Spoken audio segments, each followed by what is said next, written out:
Bueno, muy buenos Está días, muy grabando. buenas tardes. Estoy un poco nerviosa, debo decir, estoy acá con el doctor, el ex senador, profesor Marcelo Pacífico. Así que, bueno, bienvenido Marcelo. ¿Y cómo te gusta más que te presenten? A ver si te tuvieses que presentar vos mismo, ¿cómo te presentás? Marcelo Pacífico, abogado, casi mandato cumplido. Con eso es suficiente. Siempre me acuerdo de ese el mandato cumplido. Bueno, bueno, contanos un poquito de tu vida docente, ¿qué es lo que más recordás o qué cosa rescatás de esto de ser docente? Bueno, yo fui docente durante casi 30 años, no, durante 30 años específicamente, y mira, lo mejor, el contacto con los jóvenes, el desafío de estudiar, de preparar cada clase siempre, aunque pasen los años igual, tenés que preparar la clase, y entonces ese te va agregando un conocimiento un poco más profundo y también te obliga y te da el ejercicio de bajarlo a tierra al conocimiento. Entonces, eso te ayuda tiendo a ser más específico, más Claro. claro. Y bueno, ahora te Y veo muy... después el contacto con Sí. jóvenes. Ah, no, no, decime. No, después como tuve 30 años, estuve 30 años, tuve generaciones donde fui profesor de los padres y de los hijos. Claro. Me los encuentro y bueno, siempre es bueno. Qué lindo ¿Y ahora ya eso. no das más clases de ningún tipo? No, no doy más. No doy. Está bien. O sea No, no que, doy. pero depuntás el vicio ahí con estas Ni explicaciones de los tengo libros, ganas. esto que estás ahí en las redes. ¿Cómo, Silvia? Que Se me estás de cortó. profesor ¿Qué, así Silvia? en las redes contando los libros, dónde leer, recomendaciones ahí. Me gusta eso. ¿Sí? ¿Te gusta? Sí, sí, no tengo ganas de dar clase. Dar clase también es tedioso y te tenés horario y hay etapas en la vida. Claro, Me han ofrecido algunas cátedras, pero no tengo ya interés ni ganas, pero sí de comunicarme, digamos, con esta posibilidad que nos ofrecen las redes. claro. Y esta pregunta la hago siempre, digamos, ¿por qué querías jubilarte? ¿O cómo llegó el tema este de la jubilación? ¿Por qué, cuál era tu deseo de jubilarte, digamos? Bueno, yo tenía muchos años, como sabés, de aporte y de servicio en la provincia y estaba y en docencia y entonces estaba holgado en los requisitos, reunía las condiciones y bueno, es lindo empezar a cobrar una jubilación después de tantos años de trabajo. Es bueno y es necesario también, porque también es cierto que uno con los años ya no es que sea viejo, pero sí ya no tenés ganas de pelear en la profesión o de trabajar al mismo ritmo que lo hacías antes. Claro. Entonces, y además también una vez que uno cumple, creo yo, los requisitos para llegar a acceder a la jubilación, a mí me parece que hay que aceptar, digamos, que aprovecharlo, si vale la expresión. Claro, sí, sí, Porque dejar como si ahí se ese espacio. modifican, porque si se modifica a futuro las condiciones, seguramente van a ser en desmedro de los futuros Bueno, jubilados. ahí vamos a hablar algo de eso. ¿Qué, qué implicó para, bueno, voy primero por esa pregunta, digamos, en particular esto del desmedro, bueno, el tema jubilatorio, cada cambio de gobierno siempre conlleva algún tipo de revisión. Eh, Sí. ya sea o en la movilidad o los años o por las moratorias, siempre cada vez que hay algún cambio de gobierno estamos con esto. De hecho, estamos de lo más entretenido en este enero 2024 con las leyes, el DNU y demás. Yo creo que no hay fuero del cual no esté estudiando los abogados porque realmente ha tocado un montón de aspectos. En particular, en lo que a mí atañe, que es más el derecho del trabajo y el derecho previsional, parece que, bueno, se va a tratar después. Pero mi pregunta es por algo que te tocó digamos, vivir. Vos como senador te tocó votar una ley que quitó, digamos, esta ley de privilegio que era para senadores, diputados y gobernador, vicegobernador, en la provincia de Buenos Aires, y a partir de esa ley todos se jubilan en igualdad de condiciones con el resto de los empleados de la provincia, digamos. Ahora que ya pasó mucho el tiempo y ya no estás más, digamos, en ese, ¿cómo ves esto de que se haya votado una ley que haya puesto en igualdad de condiciones tanto a los, porque hoy en Nación no es así, tanto al poder político, podríamos decir, como al resto de los trabajadores, porque esta ley no era para todos los de la legislatura, sino solo para los que ocupaban cargos políticos? Bueno, yo creo que fue... mm, Yo lo que opino que fue un paso, fue muy positivo, Silvia. Es muy difícil tomar, es imposible tomar medidas que pueden restringir algunos derechos en el sentido, sobre todo en situaciones económicas difíciles, si no sos capaz de dar ejemplos. O sea, la legitimación que el pueblo te da cuando te vota se renueva a través del ejercicio del cargo. Y en ese caso lo que ocurrió fue que bueno, se tomó la decisión política de la gobernadora para abajo de avanzar con un sistema que pusiera, digamos, al sector del político estrictamente. Hoy no me gusta la palabra casta, pero es lo que diría La Milei, casta. pero digamos, no me gusta ese término, pero ponernos en pie de igualdad con el resto de los trabajadores bonaerenses. O sea, una persona por ser 4 años senador o gobernador o ministro inclusive, no tiene posibilidad de jubilarse con esa categoría, llamémosle, si no ha cumplido con el resto de los requisitos de edad, de años de servicio, aportes, Claro. etc. O sea, Bueno, igualdad de condiciones. yo le contaba ayer a mis hijos, en particular al más chico, la historia de cómo surgen las jubilaciones de los presidentes, ¿no? Ustedes tienen ahí el ejemplo en Pergamino, ni más ni menos. Eh, y bueno, un poco para entender por qué algunas cosas son como son, ¿no? De dónde surgen, porque también está bueno saber cuál fue el principio motor, y también a veces hay que plantear, bueno, ¿y hoy esto sigue teniendo el mismo sentido que tenía en aquel momento? Sí, no. Porque hoy hay otras alternativas también desde el punto de vista de la seguridad social. Claro. ¿Y qué Ustedes, le contabas?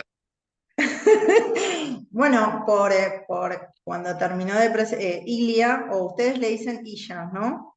En Pergamino. Nosotros le decimos Illa, pero es Ilía, en realidad es Ilía, sí, sí. Claro. Nosotros le decimos Illa, sí.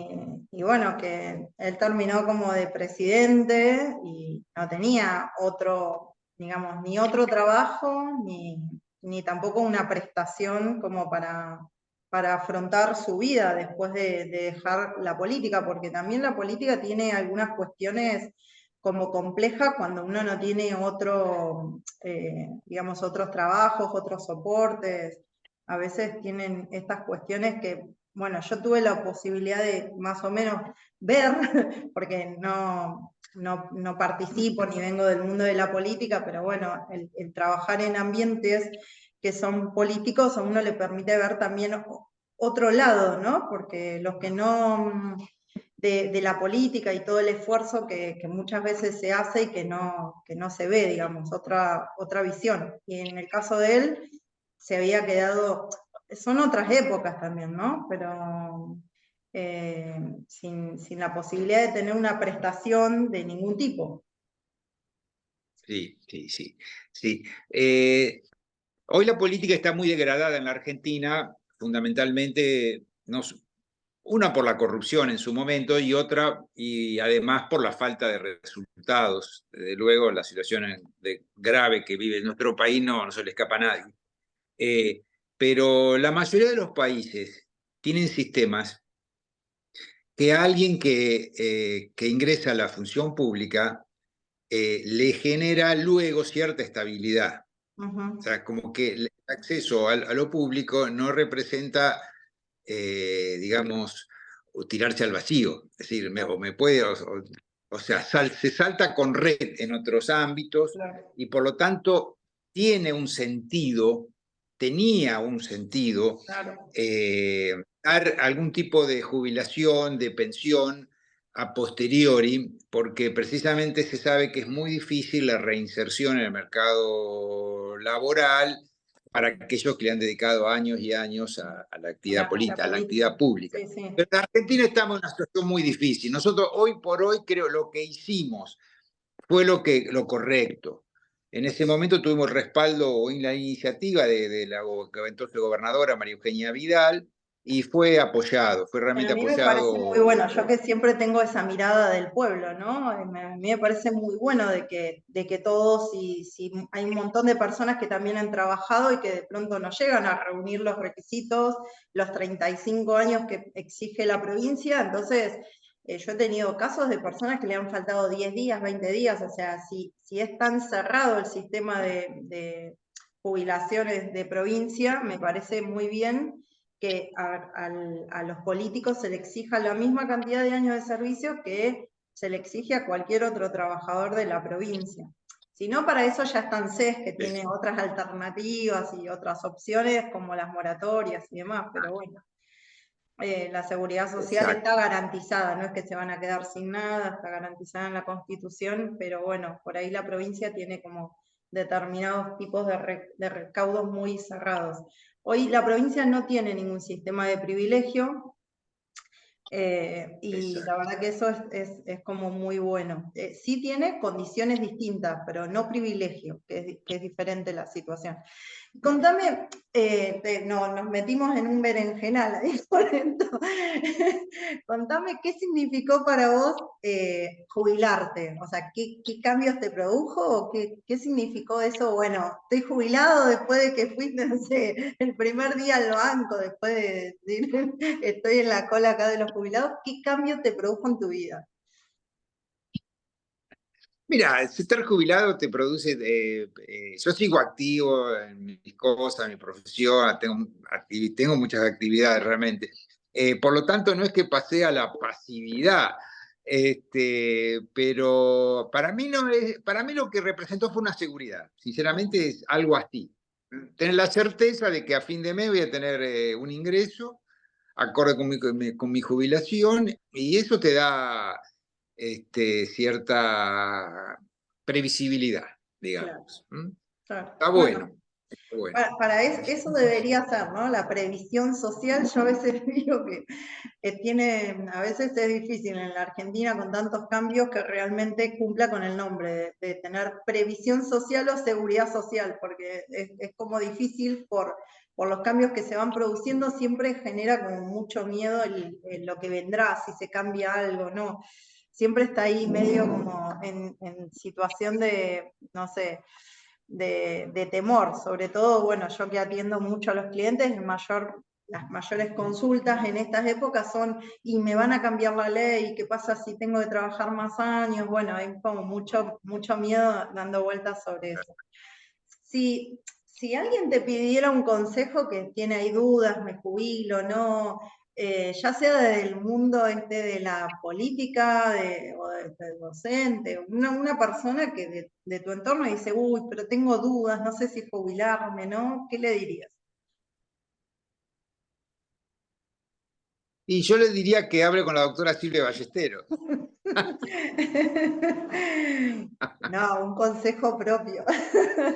No, yo le diría, francamente, yo le diría, si es, digamos, si es trabajador de la provincia de Buenos Aires y tiene las condiciones para jubilarse, yo le diría que lo haga, Ujú. que se jubile. Porque insisto en un concepto que por ahí pasó un poco con cierta velocidad en nuestro diálogo, pero lamentablemente hay muchos sistemas previsionales, no solo no en la Argentina, me refiero a todo el mundo, que están cambiando y todos son en perjuicio de los futuros jubilados. O sea, un endurecimiento de las condiciones, de los requisitos para poder jubilarse. Por lo tanto, mi opinión es que quien nos reúne hoy aproveche el régimen que tiene, que es los futuros regímenes seguros que no le van a mejorar su condición respecto a lo que es hoy. Sabes que yo, bueno, yo estuve hace 2 años que estoy yendo y viniendo hacia España, digamos, y el año pasado me puse a estudiar porque hice un intercambio con la universidad del sistema jubilatorio español, más profundamente, porque si bien yo trabajo con convenios internacionales, lo estudié más profundamente. Y efectivamente España también hizo una modificación, no solamente modificó, mira qué interesante desde lo normativo, ¿no? No solamente modificó la norma para cambiar la edad, ¿no? Que va siendo gradual, sino que exige, la misma ley estableció una revisión cada 5 años de esa norma, con el tema de los requisitos de las edades y demás. Entonces, es interesante y también a mí me sorprendió, porque uno cuando ve, cuando escucha, cuando no sabe tanto, dice, bueno, la mínima en Europa o en España o en Italia es de tanto. Y a mí me tocó ver un montón de casos que me llamaron mucho la atención, que cobran 200 euros, 245, o sea, muy por debajo de la mínima.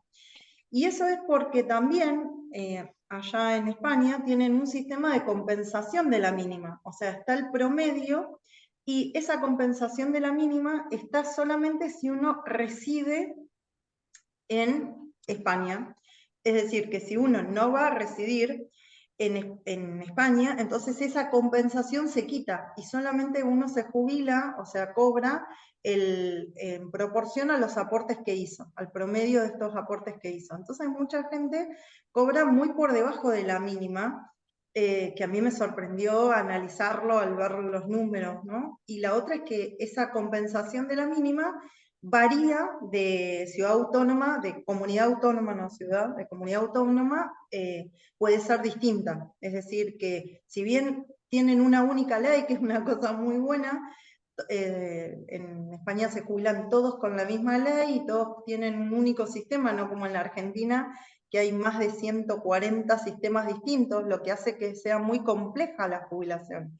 Y eso ha sido muy difícil, pese a las intenciones que se pusieron allá como en los 90, nunca se ha podido armonizar y seguimos conviviendo con una cantidad de regímenes muy distintos y muy variados en la Argentina que hace que sea difícil entender cuando hablamos de jubilaciones de quién hablamos. En la tele generalmente hablan de ANSES genérico, pero hay un montón de situaciones y cada provincia, bueno, las que han mantenido su régimen propio, como el caso de la provincia de Buenos Aires, no solamente tiene su propia caja, sino que en la provincia de Buenos Aires también está el caso de los empleados del Banco Provincia, policía, o sea, hay una variedad de leyes que regulan de forma distinta.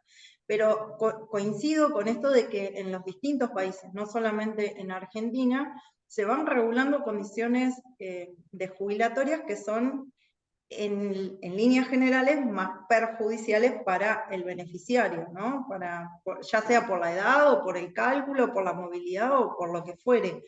Pero esto también tiene que ver bueno, con la edad, con la cantidad de años que vivimos en la actualidad, ¿no? El sostenimiento del sistema. Y yo creo que también porque el sistema en su momento se pensó contributivo, de esta manera de que los activos con esta solidaridad intergeneracional sostienen al sistema de los pasivos, pero yo creo que hoy ya hay que pensarlo de un modo distinto. Es decir, bueno, queremos tener como país un sistema jubilatorio. Bien, ¿y cómo lo sostenemos? Porque también hay un montón de otras formas de trabajo que en ese momento no existían y que están pensadas distintas, porque hoy cuando pensás en un monotributo, también es trabajo. No es que no es trabajo porque se aporte con monotributo.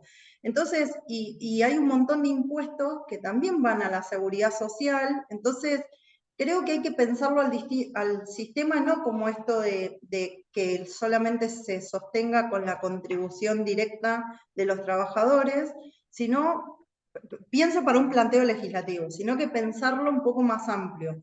porque hoy por hoy los jóvenes, sobre todo, muchos, yo no soy tan joven y también, pero sobre todo los jóvenes, son muchos nómades digitales y tampoco les interesa tanto esto de trabajar en un trabajo como se pensaba antes, esto de la industria y de hacer carrera. De pronto trabajan 3 años acá, 5 años en España, se van otra vez, no sé, a Noruega, siguen trabajando online. Entonces hay que pensarlo de un modo, me parece, el sistema distinto. No sé vos qué opinás. No, no, muy interesante lo que decís y sí, lo comparto plenamente. Eh, y bueno, en general, las reacciones sociales a los agravamientos de las condiciones para jubilarse han sido muy duras. Ujú. Aún en países que tienen un alto nivel de vida, como por ejemplo los franceses. En Sí, Francia intentaron, me corregirás, aumentar la edad creo que 2 años sí. y se utilizaron millones, pero millones y millones de franceses. Sí, sí, Y sí. tuvieron, sí, sí. O sea, también es algo, digamos, muy difícil de lograr eh, sin un conflicto social grande. Mm, Entonces, los gobiernos tienen que pensar muy bien y me resulta muy interesante lo que vos señalás, porque si es todo en base a la cantidad de activos en proporción a los pasivos, y bueno, cada vez la situación va a ser más difícil claro. para los jubilados. Hay que pensar en un sistema más integral, como bien Mm. señalás. Incluso, bueno, tuve la oportunidad de hacer un posgrado en la Organización Iberoamericana de la Seguridad Social y también hay un análisis que es bastante interesante sobre cuánto gasta un jubilado. Entonces, ¿cuánto le contribuye ese jubilado a ese lugar? Porque, por ejemplo, en el caso de España hay muchos, no sé, alemanes, franceses, sobre todo de los países más fríos, que se vienen a vivir o a Portugal o a España por las condiciones climáticas, porque son más benévolas. Entonces decir, bueno, ¿y cuánto contribuye este jubilado? No verlo como un pasivo, sino cuánto le aporta per cápita, digamos, a este país esta persona que está viviendo acá. No cambiar un poco ese esquema, porque también cuando uno está jubilado tiene más tiempo para viajar, de pronto tiene más tiempo para ir a lo mejor a un cine o a un teatro, entonces, ¿cuánto consume esta persona? Entonces, no verlo desde un lugar de pasividad, sino como alguien activo. A mí me parece que, sobre todo, bueno, en la provincia de Buenos Aires yo también me jubileo. Estoy jubilada Ah, allá. Entonces digo, también uno tiene la posibilidad de ser joven para estar jubilado y ser todavía joven para tener una vida activa. Entonces, por ahí hay que pensarlo con una mirada distinta, no con una mirada de cuando surge la jubilación, sino con una mirada hoy más con el formato de vida actual, ¿no? Pero bueno, es una discusión. muy interesante. Muy eh, interesante, lo que hablas. Son problemas centrales en las sociedades hoy. mm, Fíjate que hoy una de las trabas más importantes para que se apruebe la ley ómnibus es precisamente que el gobierno se quiere reservar la discrecionalidad de los aumentos a sí, los a mí me parece jubilados. horrible eso. Pero bueno, me Y, pareció siempre mal, no es que me parece mal ahora con este, me pareció claro, mal con todos, claro, incluso, bueno, me pareció mal cuando se ha hecho cada vez que se ha hecho, me parece siempre mal. Yo creo que para eso hay un montón de gente que somos muchos, que somos estudiosos, que por ahí nos gusta la materia y que por ahí pueden consultar y pensar en otras alternativas, ¿no? Me parece que hay que cambiar el formato de pensamiento respecto de las jubilaciones. Pero bueno, es un debate para otro lugar. Volvemos acá un poco para centrarlo. Igual algún día, si querés, armamos una cosa así sobre este tema. A mí me gusta, obviamente me gusta mucho, yo soy bastante apasionada del tema de la seguridad social.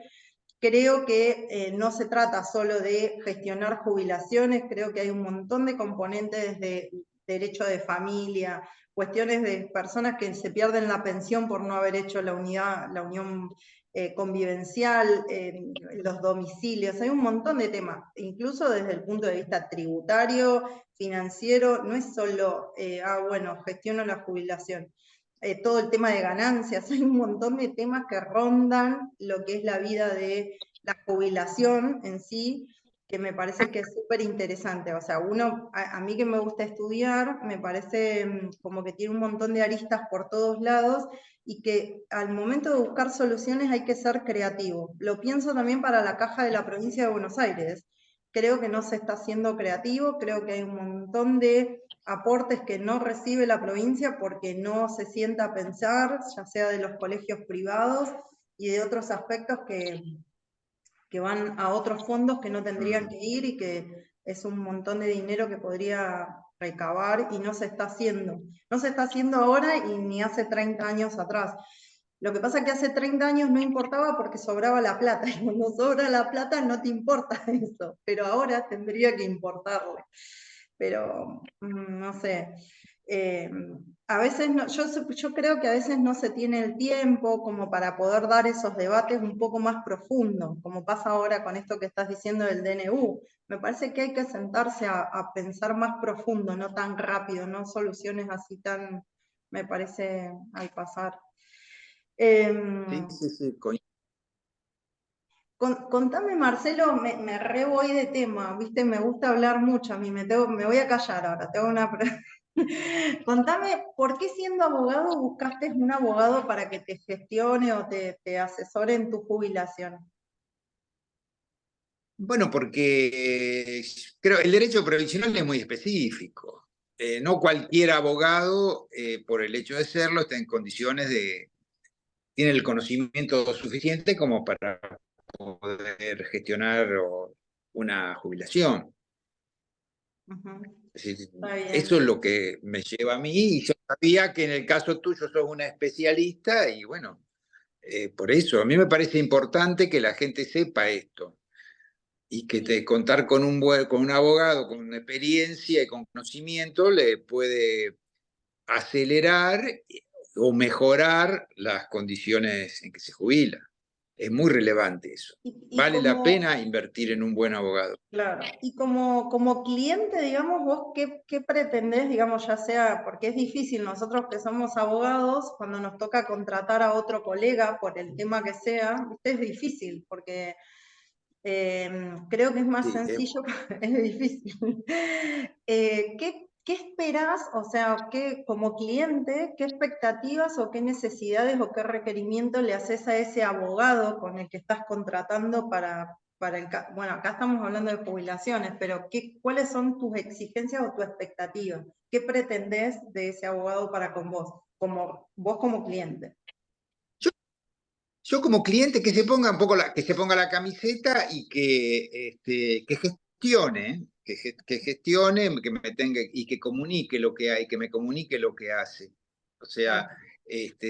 yo estoy súper conforme con tu actuación, la actuación profesional de tuya y de tu equipo de trabajo, y creo que eso es lo que demando, o sea, estar al tanto de qué va ocurriendo, porque nosotros sabemos que en todos los procesos siempre hay baches, hay esperas, hay demoras, y bueno, que el profesional mantenga al cliente suficientemente informado es importante para darle tranquilidad y que su trámite siga avanzando, aunque circunstancialmente esté detenido sin novedades, digamos. Claro, sí, porque muchas cosas no Pero dependen de uno, pero la comunicación sí, es fundamental, sí, es fundamental. A exacto, veces eso es una de las cosas que a mí más me preocupa, que una vez a medida que crece, ¿no? Porque cuando uno tiene poquitos clientes es fácil como la comunicación, pero cuando uno tiene un volumen muy grande, eso siempre es un tema que me preocupa de cómo hacer para mantener fluida esa comunicación a pesar del número, porque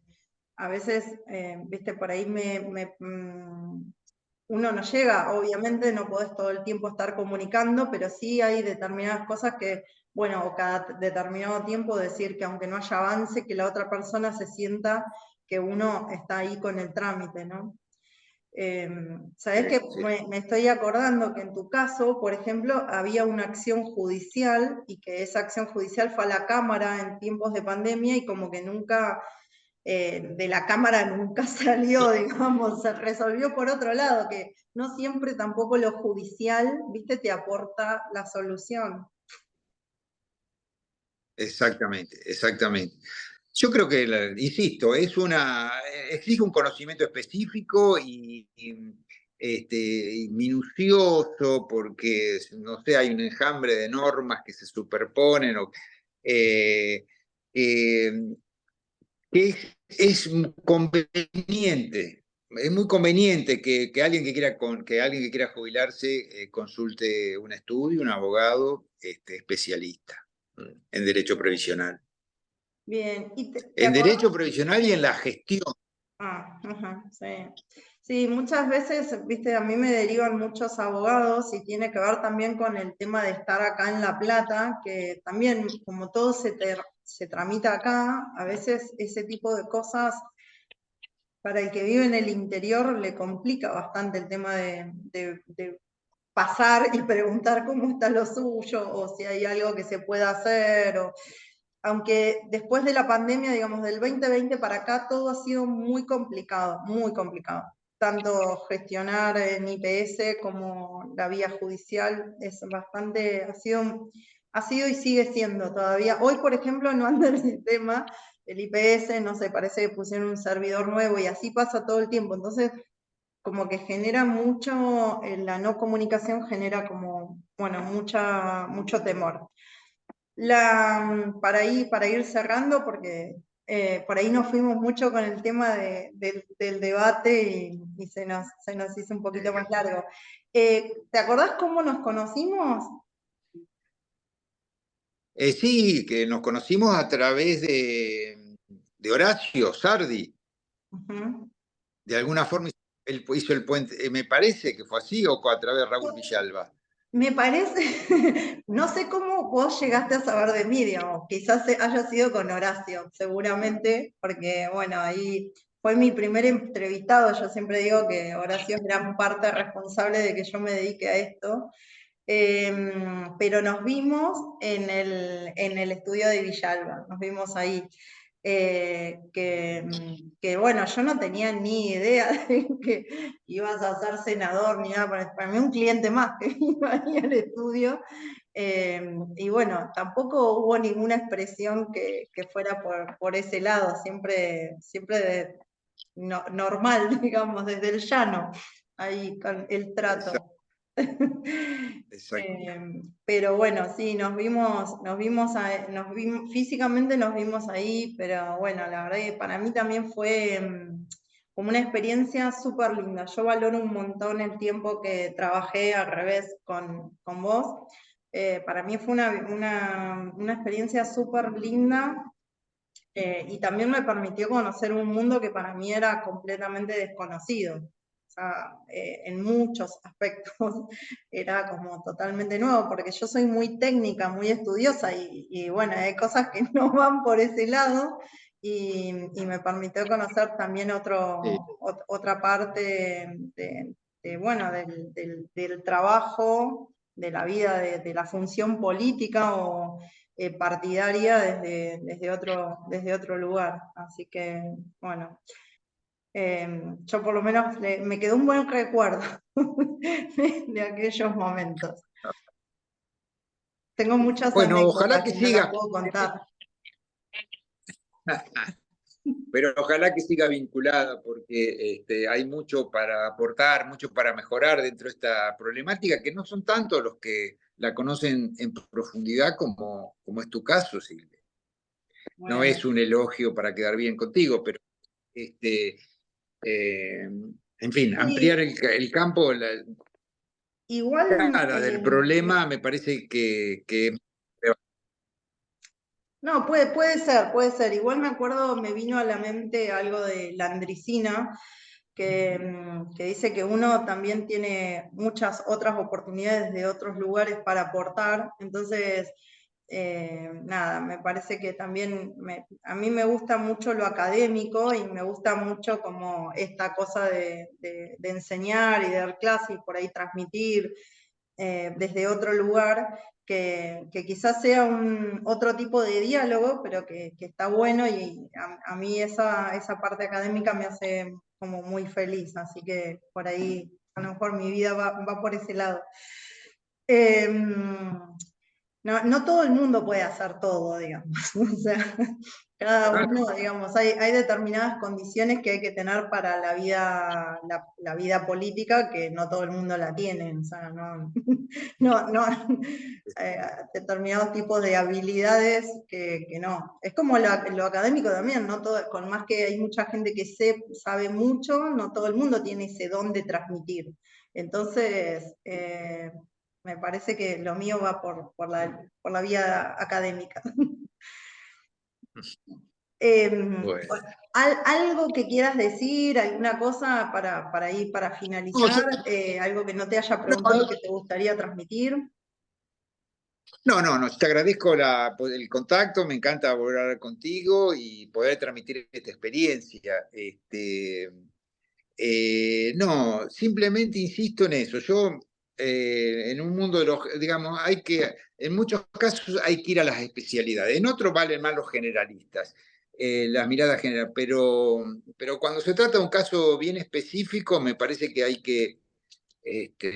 que ir a las personas que tienen ese conocimiento, esa expertise, esa experiencia y esa capacidad de gestionarlo. Entonces, insisto en eso. No te estoy haciendo propaganda a vos ni a ningún abogado en particular, pero pienso que sobre todo aquellas personas que han aportado de diferentes maneras, distintas cajas, distintas épocas, esas jubilaciones que no van a salir de una, digamos, es bueno, es conveniente asesorarse muy bien, con un abogado, por supuesto, especialista. Bueno, muchas gracias y bueno, yo para los que estén mirando acá, que seguramente no te deben haber visto aquel día, pero yo lo tengo muy en la memoria, quiero contarles que cuando el senador dejó su función, lo dejó con un poema que era En paz de Amado Nervo, armado a su vida.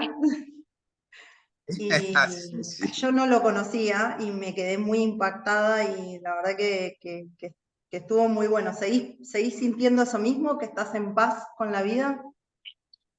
Sí, estoy en paz, por supuesto. Sí, en paz estoy. Siempre uno quiere más, los que estamos en política siempre tenemos algún nivel de insatisfacción, queremos hacer más o querríamos haber hecho más cuando tuvimos la posibilidad, eh, pero básicamente estoy en paz, pero esto no quiere decir que esté inactivo. Estoy en paz con otros roles, Claro. pero agradecido de las posibilidades que se me fueron abriendo a través de los años. Me Bueno, hubiera gustado seguir como senador, me hubiera gustado, no pude lograr la reelección, pero bueno, esas cosas suelen pasar también. ahí como, y sí, es parte justamente de esta vida, de lo que hablamos de la vida política. Pero bueno, veremos ahí si hay algún segundo tiempo más adelante. Así que bueno, muchas ¿Por qué gracias. no? Vamos a intentar. Claro, Gracias, muchas gracias, gracias y Rosilía. bueno, seguimos.